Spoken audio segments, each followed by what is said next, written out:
할렐루야. 네, 오늘 하나님 말씀 보겠습니다. 디모데전서 2장 1절부터 4절까지 말씀입니다. 디모데전서 2장 1절부터 4절까지 말씀이고요. 우리 같이 한 목소리로 함께 읽겠습니다. 시작. 그러므로 내가 첫째로 권하노니 모든 사람을 위하여 간구와 기도와 도구와 감사를 하되 임금들과 높은 지위에 있는 모든 사람을 위하여 하라. 이는 우리가 모든 경건과 단정함으로 고요하고 평안한 생활을 하려 함이라. 이것이 우리 구주 하나님 앞에 선하고 받으실 만한 것이니 하나님은 모든 사람이 구원을 받으며 진리를 아는 데에 이르기를 원하시느니라. 아멘. 할렐루야. 오늘도 이 자리에 나오신 여러분들을 주님의 이름으로 축복합니다. 지금 우리 사회를 보실 때 여러분들은 어떠십니까? 속 터지죠. 복잡합니다. 그죠? 복잡합니다. 그러니까 지금 우리가 살고 있는 이 시대 2025년 우리 사회를 바라보면 너무나도 큰 격변이 일어나고 있는 시대를 살고 있습니다. 그러니까 지금 정치적인 혼란, 또 사회적인 갈등, 또 뭐 경제적 불안 이런 것들이 다 한꺼번에 어우러지고 또 산불도 났죠. 그죠? 뭐 연예계는 연예계대로 난리죠. 정치계는 정치계대로 난리죠. 지금 조용한 데가 없어요. 우리 집만 조용해. 그죠? TV를 틀면 너무나 시끄럽습니다. 그래서 많은 사람들이 두려워하기도 하고 혼란스러워하기도 하고 갈등하기도 하고 방향을 잃어버리는 시대를 우리가 살아가고 있는 것 같습니다. 국민들 간의 불신은 더 깊어지고 언론은 그 갈등을 더 증폭시키는 역할을 하는 것처럼 보여요. 정말로 채널을 틀 때마다 말이 다 달라요. 그렇죠? SBS는 이렇게 말하고 MBC는 이렇게 말하고 저쪽 연합뉴스는 이렇게 말하고 다 달라요. 여러분 이럴 때일수록 우리 그리스도인들은 이런 질문을 해야 된다고 생각합니다. 하나님 이 시대 속에서 주님의 백성은 어떻게 살아가야 합니까? 우리는 무엇을 붙들어야 됩니까? 이 질문을 끊임없이 하나님 앞에서 던져야 된다라고 저는 생각이 듭니다. 사실 이 설교를 준비하기 전에 다른 설교를 준비해놨었는데 탄핵이 결정되고 바꿨어요. 주님 어떤 설교를 해야 됩니까? 그러다가 다시 정리를 해서 오늘 이 말씀을 전하게 됐는데요. 오늘 우리가 이 기도의 자리에 모인 이유는요. 단지 이 시대의 어떤 상황들을 분석하고 이러는 게 아니고 이 시간을 통해서 하나님의 뜻을 구하고 그 뜻 안에서 다시 하나님 앞에서 소망을 붙들기 위함인 줄 믿으시길 바랍니다. 왜냐하면 하나님의 백성들은요. 세상 속에서 길을 잃어버리지 않습니다. 하나님은 혼란 중에서도 여전히 하나님의 주권을 가지고 일하고 계시고 그분의 그 뜻은 결코 흔들리지 않기 때문에 우리는 그 하나님을 바라보는 사람들로서 흔들리지 아니하고 이 혼란한 세상 속에서도 믿음을 지키며 걸어갈 수 있는 줄을 믿으시길 바랍니다. 우리가 교리 공부할 때 많이 배우는 그 웨스터민스터 신앙 고백서가 있습니다. 여러분들 교회에서도 아마 공부하신 분들이 계실 텐데 거기 보면 5장에 이런 내용이 있어요. 하나님의 섭리는 가장 지혜롭고 거룩하신 자신의 계획에 따라 모든 피조물과 모든 행동 그리고 모든 일들을 가장 자유롭고 불변하게 보존하시고 다스리시며 처분하신다 이렇게 되어 있어요. 그러니까 무슨 말이냐면요. 하나님은 지금도 살아계시고 모든 상황을 통해서 당신의 그 선하신 뜻을 이루어가고 계시다라는 거죠. 그래서 그 하나님을 믿는 우리에게 주어진 첫 번째 반응이 무엇이어야 되느냐 하면 바로 기도여야 한다는 것입니다. 하나님의 주권은 모든 것을 결정하시고 다스리시는 절대적 통치임을 믿으시길 바랍니다. 그러나 그 동시에 그 주권은요. 우리의 책임 있는 순종과 기도를 통해서 성취되어 가도록 하나님이 만들어 놓으셨다라는 거예요. 그러니까 저와 여러분들의 역할도 너무나 중요한 거죠. 그 하나님의 통치가 이 땅 가운데 나타나는 데 있어서 하나님은 우리의 순종과 기도를 사용하시겠다 이렇게 말씀하셨다라는 거예요. 그래서 하나님은 그 당신의 뜻을 우리를 통해서 기도하는 자들을 통해서 역사하신다 이렇게 성경을 통해서 이렇게 말씀해 주고 계시는 거죠. 개혁주의 신학자이신 존 프레임이라는 목사님이 계시는데 이분이 책에서 이런 말을 했어요. 하나님의 주권은 인간의 책임을 무효화하지 않으며 오히려 그 책임을 가능하게 한다 그랬어요. 그러니까 하나님의 섭리가 있고 하나님의 뜻이 있고 하나님의 뜻대로 모든 것이 다 될 거예요. 그렇다라고 해서 우리에게 아무런 책임이 없느냐? 그렇지 않다라는 거죠. 도리어 우리에게 맡겨주신 그 순종과 기도라는 것을 통해서 이 일들이 이루어질 건데 그 책임이 가능하도록 하나님이 일하신다는 거예요. 우리는 그 얘기를 오늘 기억하셨으면 좋겠습니다. 그런 의미에서 우리가 드리는 이 기도는 단순한 기도가 아니라 저와 여러분들의 믿음의 고백이어야 되고 이 시대를 향한 하나님의 뜻에 참여하는 믿음의 행위인 줄을 믿으시길 바랍니다. 그냥 습관을 따라서 우리가 기도하는 게 아니다라는 거예요. 그러니까 우리가 기도할 때 우리는 하나님의 관점으로 세상을 바라보게 되고 기도할 때 그분의 뜻이 이 땅에 이루어지기를 소망하는 그 일이 가능해진다라는 거예요. 기도하지 않으면 그냥 내 판단과 내 상식과 내 경험대로 그냥 이끌려가게 되어 있어요. 그러나 기도하기 시작하면 어떻게 됩니까? 하나님의 관점으로 세상을 볼 수 있게 되고 하나님의 뜻이 이루어지는 것에 나의 소망을 주게 되는 그 일이 그때부터 가능해진다는 겁니다. 특별히 오늘 우리가 통일선교 화요기도회라고 하는 이 기도의 자리는요, 단지 한반도의 통일을 위해서 기도하는 기도회뿐만 아니라 온 민족과 열방 가운데 그 복음의 통일을 이루는 그 하나님의 나라의 확장이 이루어지는 그 모든 것을 통해서 영적인 회복이 이루어지는 것들을 갈망하며 기도하는 자리 아니겠습니까? 그런 의미에서 오늘은 2025년 혼란한 시대를 살고 있는 저와 여러분들이 이 시대에 들어야 될 5가지 기도의 방향들을 좀 나누어 보고자 합니다. 이미 여러분들이 다 알고 계시는 내용이지만 한번 정리해 보는 거예요. 첫 번째는 국가의 안정과 평화를 위한 기도를 우리가 해야 된다는 거죠. 오늘 본문의 말씀을 보면 이렇게 됐습니다. 같이 읽겠습니다. 그러므로 내가 첫째로 권하노니 모든 사람을 위하여 간구와 기도와 도구와 감사를 하되 임금들과 높은 지위에 있는 모든 사람을 위하여 하라. 이는 우리가 모든 경건과 단정함으로 고요하고 평안한 생활을 하려 함이라 그랬어요. 지금 바울이 디모데에게 편지를 쓰면서 첫 번째로 기도해야 될 것이 있는데 그게 뭐냐 하면 모든 사람을 위해서 기도해야 된다 이렇게 말씀하면서 그 우선순위에 대해서 지금 이야기를 하고 있네요. 먼저 누굴 위해서 기도하라고요? 임금들과 높은 지위에 있는 모든 사람들 위해서 기도해야 된다. 여러분 사실 디모데 전서는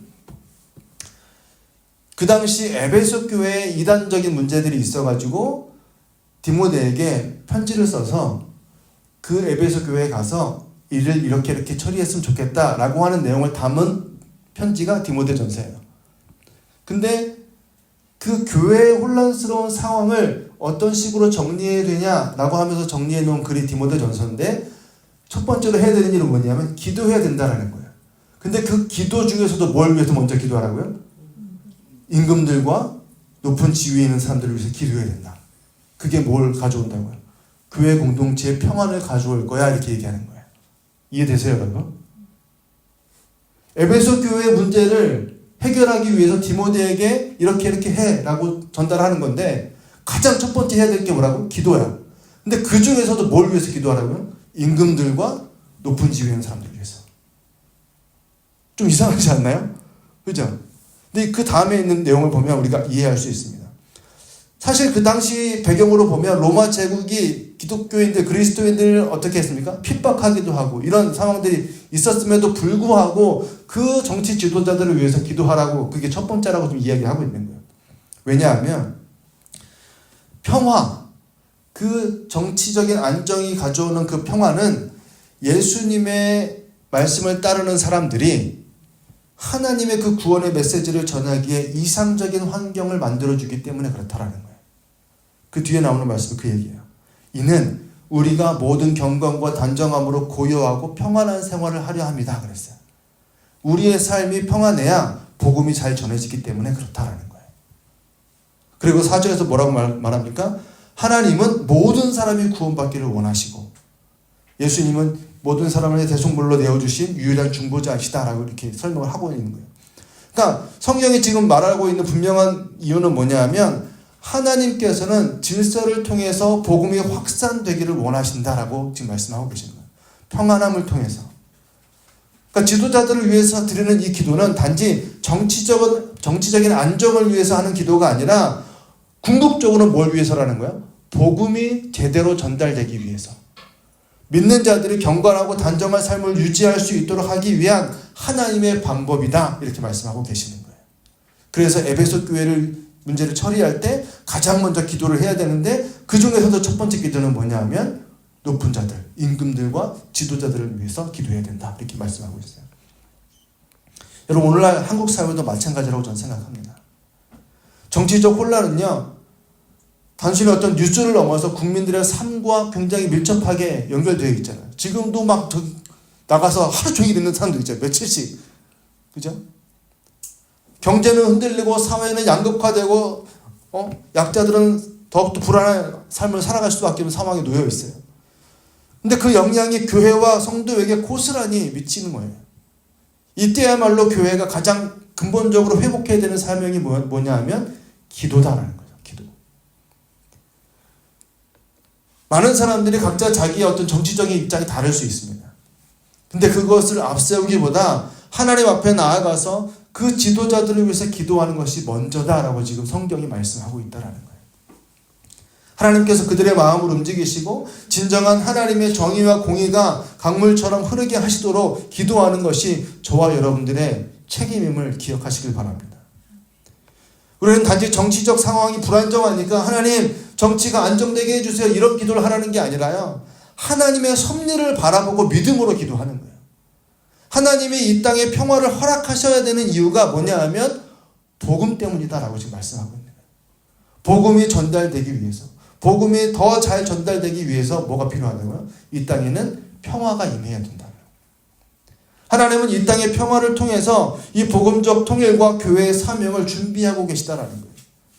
특별히 이 땅은 어떻습니까? 우리 남한만의 문제가 아니잖아요. 그죠? 하나님은 이 남과 북을 모두를 품으시고 언제가 복음 안에서 하나가 되게 하실 것을 믿으시길 바랍니다. 우리는 그날을 소망하면서 지금 여기에서부터 국가의 그 안정과 평화를 위해서 기도로 나아가야 된다. 이렇게 말씀을 드리고 있는 것입니다. 두 번째는 같은 맥락에서요. 지도자들을 위해 지혜와 분별의 기도를 해야 된다는 거예요. 잠언 말씀인데요. 같이 읽겠습니다. 시작. 왕의 마음은 여호와의 손에 있음이 마치 물줄기 같아서 그가 임의로 인도하시느니라 그랬어요. 이 본문을 원어적으로 직역을 해보면 이렇게 되어 있습니다. 왕의 마음은 여호와의 손에 있으며 마치 물의 흐름과 같아서 그분께서 원하시는 대로 그것을 돌이키신다 이렇게 돼요. 뭐 비슷한 표현이지만 그래서 제가 좀 조사를 해봤더니 쉽게 말하면 이런 거예요. 왕의 마음을 움직이시는 건 누구라는 거야? 하나님이다라는 거야. 여호와의 손에 왕의 마음이 있다 이렇게 표현했어요. 그리고 물에 흐른 것 같다. 그분이 원하시는 대로 이것들을 물길을 옮겨가신다 이렇게 말씀하고 계시는 거예요. 그러니까 하나님의 그 주권적인 통치를 강조하는 본문의 말씀입니다. 하나님은 이렇게 역사하신다라는 거예요. 사람의 강력한 지도자인 그 왕조차도 하나님의 뜻에 따라서 움직인다 이렇게 말씀하는 거죠. 그러니까 하나님의 주권 아래 모든 통치가 이루어지고 있다라고 하는 개혁주의 신학 사상의 핵심 사상을 잘 드러내는 구절 중에 하나가 바로 이 잠언 21장 말씀이에요. 여러분 꼭 기억하시길 바랍니다. 세상을 이끄는 지도자들의 그 권세는 결코 스스로의 능력이나 어떤 정치적인 영향력에서 나오는 것이 아니다라는 거예요. 우리는 성경적으로 분명히 알아야 돼요. 이것이 그냥 그 사람들이 이렇게 막 활동하니까 그걸 따라가려고 하고 또 그것만 보고 우리는 판단하려고 하지만 성경은 지금 뭐라고 말씀해요? 왕의 마음조차 하나님의 손 안에 있다 이렇게 말씀해요. 하나님께서 그들을 주권적으로 인도하신다는 그 사실을 믿으시길 바랍니다. 우리는 그걸 믿어야 돼요. 이 말씀이 주는 교훈 두 가지가 있는데 첫 번째는 이거예요. 지도자들의 결정과 방향성도 하나님의 그 섭리 아래에 있다는 사실이 우리에게 위로가 된다는 거죠. 그렇지 않으면 어떻게 저럴 수가 있어 이런 말이 나올 수밖에 없는 거죠. 우리 마음에 안 들고 우리의 상식에 어긋난다 할지라도 거기 뒤에 누가 계시는 거예요? 하나님이 계시다라고 우리 믿는 거예요. 그게 우리한테 위로가 된다는 거예요. 이 사람들이 뭘 잘하고 잘못했기 때문에 내가 위로가 되는 게 아니라 그 뒤에는 누가 계시다고요?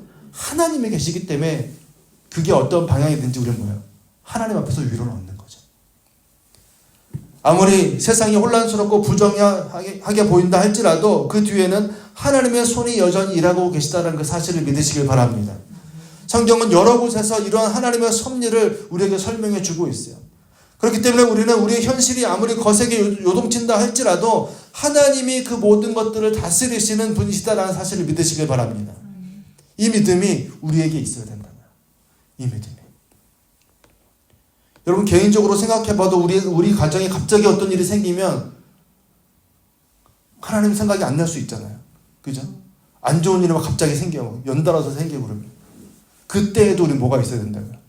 그 뒤에 누가 계시다. 하나님이 계시다는 믿음을 잃어버리면 안 된다. 두 번째는 이겁니다. 책임 있는 기도로 우리를 부르시는 도전이다라는 거예요. 우리는 이 문제를 놓고 하나님 앞에 나아가서 기도해야 될 자들로 하나님 우리를 부르셨다라는 거예요. 하나님께서 그들의 마음으로 움직이실 수 있다라는 그 믿음이 우리에게 있을 때 우리는 지도자들을 위해서 기도할 수 있게 되는 거예요. 하나님이 그들의 마음을 움직이시는 분이라는 믿음이 우리한테 없으면 기도가 되겠습니까? 내가 기도한들 저 사람들의 마음이 바뀔까? 이런 의심이 있는데 기도가 되겠냐고요. 하나님이 그들의 마음을 움직이시는 유일한 통치자이심을 내가 인정해야 우리가 그 지도자들을 위해서 기도할 수 있게 된다는 거죠. 그 책임을 우리가 감당할 수 있게 된다는 것입니다. 우리가 현실의 지도자들을 바라볼 때 실망할 수도 있고 분노할 수도 있어요. 나의 어떤 정치적 성향이랑 안 맞을 수도 있죠. 그러나 교회된 우리는 세상과 다른 방식으로 반응해야 된다는 지금 이렇게 말씀하고 계시는 거예요. 그 무엇보다 앞서서 기도의 자리로 나아가야 되고 어떤 권모술수가 아니라 하나님의 지혜와 분별력을 가지고 하나님의 은혜가 하나님의 능력이 그들에게 임하도록 우리는 간구해야 됨을 믿으시길 바랍니다. 여러분 열왕기상에서 보면 솔로몬이 하나님 앞에서 왕이 될 때 뭘 구합니까? 지혜를 구해요. 부와 권력이 아니라 듣는 마음을 주세요 이렇게 기도합니다. 그 백성의 소리를 듣고 하나님의 뜻을 분별하는 그 지혜가 나에게 있었으면 좋겠다라고 기도하는 게 솔로몬의 기도예요. 그 일들이 누구한테 일어나야 됩니까? 우리의 지도자들에게 나타나야 된다는 거예요. 오늘날의 지도자들도 이 솔로몬처럼 하나님의 뜻을 따를 수 있도록 교회는 성도된 우리는 날마다 기도해야 되는 줄을 믿으시길 바랍니다. 특별히 이 한반도라는 이 복합적인 아주 지정학적인 중요한 자리에 있는 이 남과 북 모두가 그 지도자에 있는 그 사람들이 다 누굴 만나야 돼요? 하나님을 만나야 돼요. 그래서 그 일이 가장 중요하다는 것입니다. 그러니까 복음적 통일이라고 하는 건 어떤 정치적인 사건을 우리가 이야기하는 게 아니라 하나님의 시간 속에서 이루어질 영적인 사건임을 여러분들 믿으시길 바라요. 하나님은 그 일을 위해서 지금도 사람들을 사용하고 계시고 그 지도자들이 하나님의 도구로 쓰임받을 수 있도록 우리는 간절히 기도해야 된다는 것입니다. 하나님께서 모든 일을 자기의 뜻 가운데 예정하셨다라고 성경은 얘기해요. 그러니까 이 고백은요, 우리가 결과를 바꾸는 기도를 드리는 것이 아니라 하나님의 그 섭리에 동참할 수 있는 기회를 얻었다라는 뜻이 되는 거예요. 하나님의 뜻대로 이루어질 거예요. 그 어떤 일이든지 간에. 그 어떤 방법으로든지 하나님이 이루어질 건데 그 하나님의 일에 우리가 기도로 동참한다는 거예요. 따라서 지금 이 시대의 교회는 더 이상 침묵할 수 없다는 거예요. 기도하셔야 돼요. 국가의 운명을 좌우할 이 지도자들이 하나님의 뜻을 듣고 분별하도록 기도하는 것. 그것이 바로 복음적 통일의 길을 열어가는 첫 걸음임을 믿으시길 바랍니다. 이제 얼마 안 있으면 선거하겠죠. 6월 5일인가 뭐 이렇게 얘기하고 있잖아요. 3일? 네. 기도해야 됩니다. 하나님이 일하시도록. 하나님의 뜻 가운데 하나님의 뜻을 분별할 수 있는 지도자가 세워지도록 반드시 기도하셔야 된다는 거예요. 세 번째는요. 국민들의 화합과 용서를 위한 기도를 드려야 돼요. 같이 읽겠습니다. 시작. 모든 악독과 노함과 분냄과 떠드는 것과 회방하는 것을 모든 악의와 함께 버리고 서로 친절하게 하며 불쌍히 여기며 서로 용서하기를 하나님이 그리스도 안에서 너희를 용서하신 것 같이 하라. 아멘. 여러분 TV 뉴스를 보시면 아시겠지만 혼란과 갈등의 이 시대에 사람들의 마음의 골이 점점 깊어가고 있습니다. 그러니까 오늘날 우리 사회는 단지 의견의 차이가 있다는 걸 넘어서 서로 뭐예요? 신뢰할 수 없는 존재로 지금 여기고 있어요. 단적으로 정치하는 사람들만 봐도 뭐예요? 안 들어요. 다른 사람들은. 자기 하고 싶은 얘기만 합니다. 그럼 무조건 틀렸다 저쪽은. 안 들어요. 듣질 않습니다. 이쪽이든 저쪽이든 똑같아요 지금. 더 웃긴 건 뭔지 아세요? 탄핵을 반대했던 사람들도 집회를 했고 탄핵을 찬성했던 사람들도 집회를 했어요. 근데 탄핵을 반대했던 사람들 중에서도 갈라졌다 이렇게 뉴스가 나오더라고요. 일명 정광훈 목사를 비롯한 광화문파는 불복한다 이러고 있고 또 나머지 여의도에서 집회했던 사람들은 우리는 순복한다 이래가지고 철수했어요. 그러니까 반대했던 사람들조차도 뭐예요? 의견이 갈라졌어. 이런 시대를 우리가 살고 있다고요, 여러분. 단적인 예로. 그러니까 서로를 신뢰하지 못하는 이 시대를 지금 우리가 살고 있습니다. 정치적 입장 차이는 가족 간의 대화도 단절되게 하고요. 그죠? 이웃 간의 관계를 깨지게 한다는 거예요. 우리는 이걸 봐야 돼요. 이런 때에 교회는 어떻게 해야 될까? 우리는 세상의 갈등을 반영하는 곳이 아니라 하나님의 화해의 복음을 드러내는 공동체가 되어야 됨을 믿으시길 바랍니다. 굉장히 중요한 관점이에요. 에베소서에서 바울이 분명히 말씀합니다. 우리가 서로 용서하고 사랑으로 대하는 이유는 하나님께서 먼저 그리스도 안에서 뭐 했다고요? 우리를 용서하셨기 때문이다 이렇게 말씀해요. 우리가 잘나서가 아니라 내가 더 마음이 넓어서가 아니라 하나님이 우리를 먼저 용서하셨기 때문에 우리도 그렇게 할 수 있어야 된다 이렇게 말씀하고 있어요.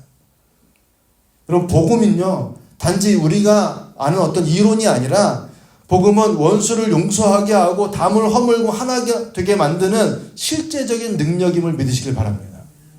복음은 그냥 교회 안에서 믿는 사람들끼리 잘 살으라고 주신 게 아니에요. 십자가는 하나님과 인간 사이를 화목하게 했을 뿐만 아니라 사람과 사람 사이의 그 장벽도 무너뜨리는 하나님의 능력인 줄을 믿으시길 바랍니다. 이 갈라진 시대 속에서 복음의 역할이 거기에 있다고요. 그 갈라진 틈을, 갈라진 생각들을 화해시키고 하나가 되게 만드는 그 능력이 복음에 있는 줄을 믿으시길 바랍니다. 그러므로 복음을 믿는 저와 여러분들은 먼저 용서하고 먼저 이해하고 먼저 손을 내미는 일들이 있어야 된다는 거예요. 특히 우리가 기도하는 이 복음적 통일은 정치적 통합 이전에 복음으로 말미암는 하나님과의 화해가 이루어지도록 기도하는 거 아니겠습니까?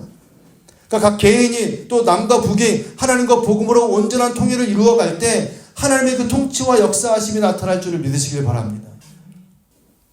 여러분 남과 북만 생각해봐도 어떻습니까? 수십 년간 서로에게 상처를 주고 그 상처는 민족 영혼의 깊은 곳에 지금 남아있어요.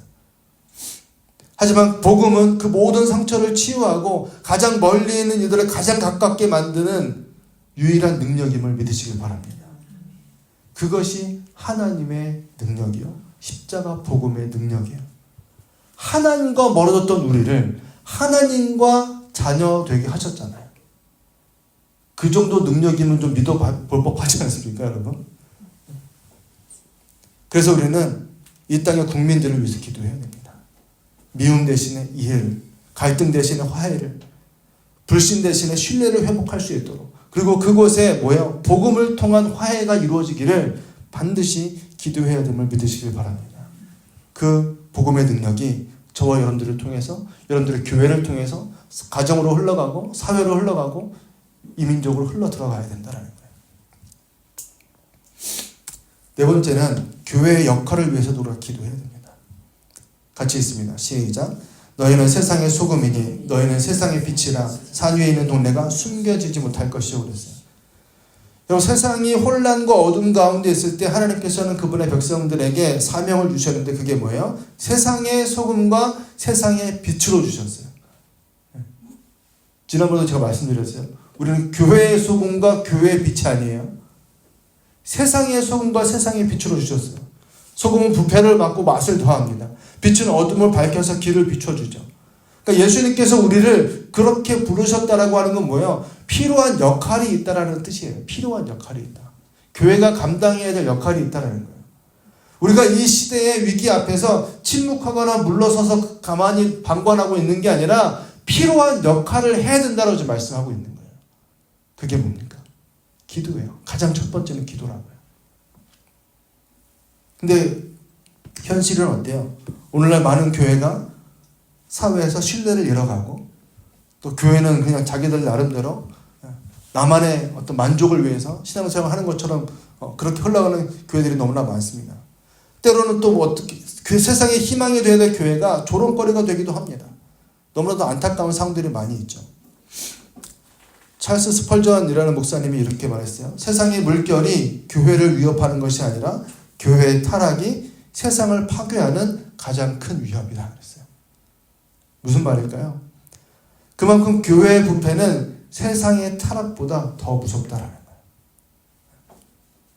그렇기 때문에 우리는 교회가 먼저 회개하고 이 복음의 정체성을 회복해야 될 절박한 필요에 직면해 있음을 반드시 기억하시길 바랍니다. 이러한 상황 속에서 교회가 무엇을 해야 되는가? 가장 먼저 회개해야 되는 거예요. 회개하고 다시 복음의 본질로 돌아가고 하나님의 말씀을 붙잡고 기도하는 그 일에 힘써야 되는 줄을 믿으시길 바랍니다. 교회의 정체성은요, 복음을 전하고 하나님 나라의 빛을 비추며 세상을 섬기는 거예요.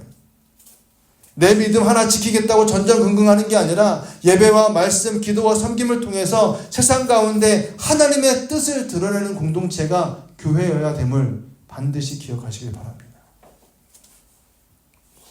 그냥 우리끼리 좋아서 모이는 곳이 교회가 아니라 하나님의 구속사역에 참여하는 통로가 교회예요.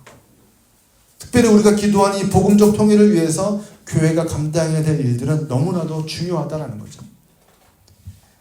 남과 북의 이 긴장과 분열은 정치적인 문제를 뛰어넘어서 영적인 회복과 치유의 문제임을 반드시 기억하시길 바랍니다. 이것을 위해서 복음으로 무장된 교회가 일어나야 되고 통일 선교를 준비할 수 있는 영적인 리더십들과 교회 공동체들이 세워져야 된다는 거예요. 교회는 이 시대의 문제를 비난하거나 회피하는 것이 아니라 그 한가운데 서서 하나님의 뜻을 밝히고 진리로 사회를 이끌어가는 등불이 되어야 됨을 믿으시길 바라요. 그냥 우리의 어떤 만족을 위해서 하는 그 기도에 머물러서는 안 된다는 거죠. 우리가 지금 이 기도의 자리에 모인 것도 바로 이러한 사명들을 다시금 불태우기 위함인 줄을 믿으시길 바랍니다. 주님께서 한국교회를 다시 세우시고 이 민족과 열방을 위한 복음의 도구로 사용하시기를 간절히 구하는 저와 여러분들에게 소망합니다. 마지막 5번째인데요. 5번째 기도는 이거예요. 하나님의 뜻이 이루어지기를 구하는 기도. 이게 가장 중요하죠. 우리 로마서 말씀 같이 읽습니다. 시작. 우리가 알거니와 하나님을 사랑하는 자, 곧 그 뜻대로 부르심을 입은 자들에게는 모든 것이 합력하여 선을 이루느니라 그랬어요. 우리는 너무나 지금 복잡한 현실을, 지금 현 시대를 살아가고 있는데, 정치적인 불안, 경제적인 어려움, 남북 간의 긴장, 세계 열강의 지금 정치적인 싸움들 얼마나 심각합니까? 거기에 교회 위기까지. 그냥 가만 냅둬도 너무나도 힘든 시대를 우리가 살아가고 있는데, 그러나 우리 그리스도인들에게 이 모든 현실보다 더 크고 분명한 진리가 있는데 그게 뭐냐면 바로 이거예요. 하나님의 뜻은 선하고 완전하며 반드시 이루어진다. 믿으시길 바랍니다. 너무 복잡한 게 많잖아요. 너무 도대체 이게 어디로 갈지 모르겠잖아요. 우리 인생도 마찬가지고 가정도 마찬가지고 열방도 마찬가지예요. 그 모든 복잡한 가운데 우리가 잃어버리면 안 되는 한 가지가 있다면 바로 이거예요. 하나님의 뜻은 선하고 완전하며 반드시 이루어진다.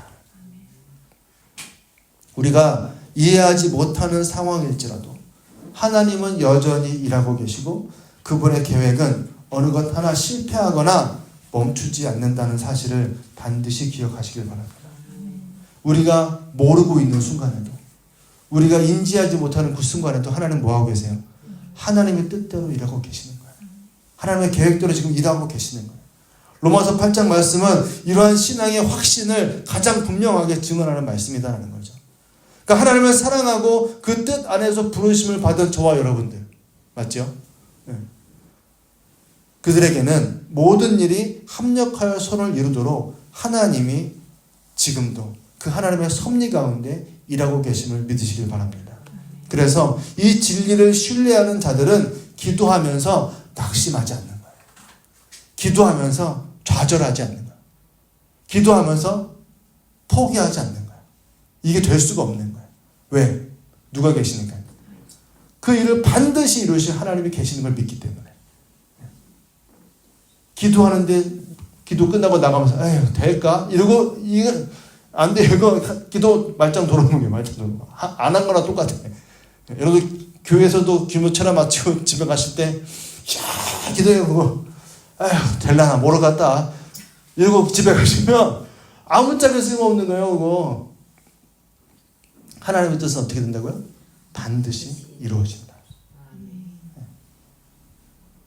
그렇기 때문에 제가 아까도 말씀드렸다시피 우리가 드리는 기도는 단순하게 어떤 상황을 바꾸려는 시도가 아니라 하나님의 뜻에 순종하면서 참여하는 우리의 신앙의 응답이어야 된다는 거예요. 그냥 내가 원하는 대로 하나님 이 상황을 바꿔주세요, 바꿔주세요 이렇게 기도하는 게 아니라 하나님의 뜻이 이루어지도록 나의 기도를 하나님이 사용해달라고. 그렇게 우리의 신앙으로 참여하는 그런 응답이 되어야 된다는 것입니다. 그러니까 우리의 기도는 하나님이 그 정하신 뜻을 이루는 하나님의 방법이 되는 거고요. 우리의 기도를 통해서 그 하나님의 뜻이 이 땅 가운데 실현되기를 간구하는 기도여야 됨을 믿으시길 바랍니다. 그러므로 우리는 그 뜻이 이루어질 것을 믿고 기도해야 되고 그 뜻이 이루어지는 그 자리에 우리는 순종함으로 쓰임받기를 구해야 된다는 거예요. 이게 굉장히 중요한 거예요. 그래서 우리의 기도는요. 소극적이거나 어떤 체념적인 기도가 되는 게 아니라 적극적이고 헌신의 표현이 될 수밖에 없는 거예요. 우리가 기도하는 것 자체가 하나님의 뜻이 이루어지기를 소망하는 그 믿음의 고백이기 때문에 우리는 적극적으로 하나님의 그 사역에 동참하는 자세가 된다는 거죠. 우리가 감당해야 될 자리에서 충성하고 하나님 나라의 비전을 품고 나아가는 것, 그것이 바로 하나님의 뜻에 순종하는 삶이며 이 땅 가운데 하나님의 통치를 이루어가는 길임을 반드시 믿으시길 바랍니다. 여러분, 우리는 이 혼란의 시대 속에서 들어야 될 5가지 기도의 방향을 제가 오늘 말씀드렸는데, 이 기도는 단지 우리의 불안을 달래기 위해서 하는 기도가 아니라 하나님의 뜻에 응답하는 거룩한 순종임을 믿으시길 바랍니다. 이 기도의 방향을 놓치지 않으셨으면 좋겠어요. 이 시대의 위기 앞에서 우리는 다시 기도의 자리로 부르심을 받았습니다. 그 기도는 하나님의 주권을 신뢰하는 믿음의 고백이며 우리가 이 땅에 하나님의 뜻을 이루어드리는 도구자로서의 사명을 감당하는 자리임을 반드시 기억하시길 바라요. 하나님께서는 모든 일을 당신의 뜻 가운데 작정하시고 그 뜻은 가장 지혜롭고 거룩하며 결코 실패하지 않으실 것입니다. 그분의 섭리는 세상의 모든 행동과 사건을 가장 자유롭게 분별하시고 다스리시는 통치자 하나님이심을 믿으시길 바랍니다. 이 진리를 믿는 우리는 기도의 자리에 머물 수 있어요. 그 하나님을 믿는 사람들은 기도의 무릎을 꿇을 수 있는 겁니다. 우리가 그 무릎을 꿇을 때 하나님께서 일하시기 시작할 줄을 믿으시길 바랍니다. 여러분, 성경의 위대한 하나님의 사람들은 언제나 뭐 했습니까? 기도의 사람들이었어요. 예레미야는 민족의 심판을 바라보며 눈물로 기도했고, 다니엘은 바벨론 그 한복판에서 민족의 회복을 위해서 금식하며 기도했고요. 느헤미야는 무너진 성벽을 보면서 하나님 앞에 무릎을 꿇는 사람이었습니다.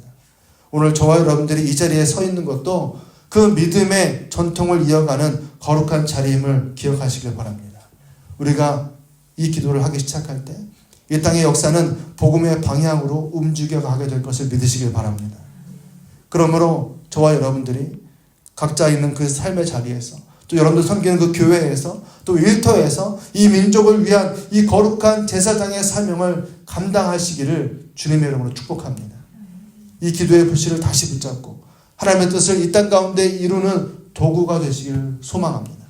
왜냐하면 하나님의 역사는요 언제나 기도의 자리에서 시작되었기 때문이다라는 거예요. 오늘 이 자리에서 그 기도를 시작하는 저와 여러분들 되시기를 주님의 이름으로 축원합니다. 아멘.